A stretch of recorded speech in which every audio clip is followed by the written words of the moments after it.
And Connell just brought up the emails. Well, the WikiLeaks email dump and Hillary Clinton's ongoing FBI investigation, arguably that dark cloud that's hanging over Democratic members of the House running for re-election, because they have to answer some questions about that.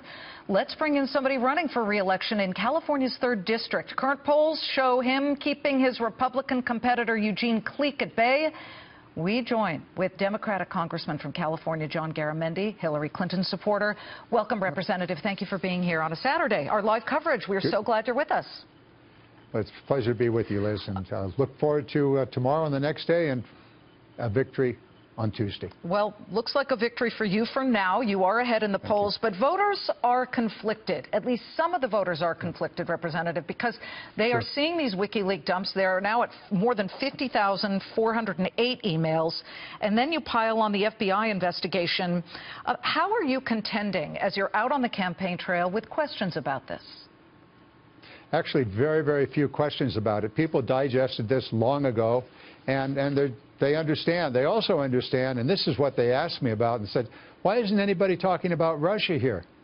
These WikiLeaks came from a Russian hack of an American political system, and they're going, well, why aren't they talking about that? And why aren't they talking about the fact that this affects only Democrats and not Republicans? Is Russia trying to play a game here? Those are the kind of questions I get, not about the individual emails.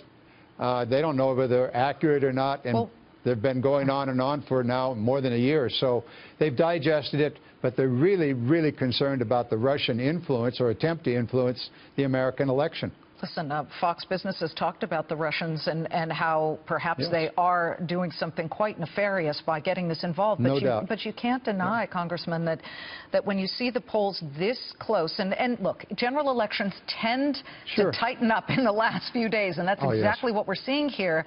But unaffiliated voters are really questioning this right now. So I guess as you look at all of the events swirling around on the campaign trail, in California, you look pretty strong here, but what is Hillary Clinton's message? What would you like that message to be in these final hours? Well, I think there's two different things that are being said. Both are important. First of all, there is a clear contrast in temperament and the way in which people would handle their job. Hillary handles things in my view, in a very informed and a very thoughtful way. Trump has a long history, as we've seen over the debates and when he's not reading the teleprompter, of really going off in really strange directions. So that temperament issue is out there, and Hillary talks about it, others talk about it, and it is an issue. The other thing are the policies that are necessarily going to be taken up after we go back in January for the next Congress. And those are some profoundly important policies. I just heard, for example, Mr. Trump on the trail, I guess it must have been in North Carolina, saying one thing, that he was going to renegotiate NAFTA. Okay. And then he was going to dump it and then start all over and renegotiate it. Well, you're negotiating and renegotiating. It's that lack of clarity.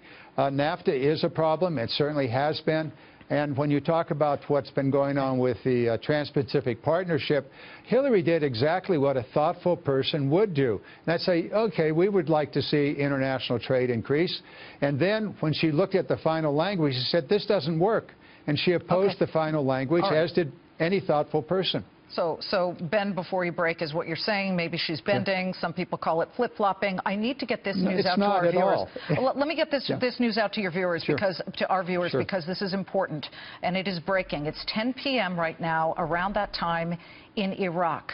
And it appears that the Iraqi army has liberated the town just south of Mosul, which is, of course, the ISIS stronghold, Haman al-Alil. It's just been liberated. The Iraqis are pushing into Mosul. You, as a member of Congress, what does our nation need to do to further support them? There's always that question of boots on the ground. The next president may have to make some serious decisions. Well, I think we're on the right track here. This has been a very, very difficult situation. Started way back when the Maliki government pushed the Sunnis out and left them isolated, and that became the opportunity for ISIL to take over Mosul and other cities in the area.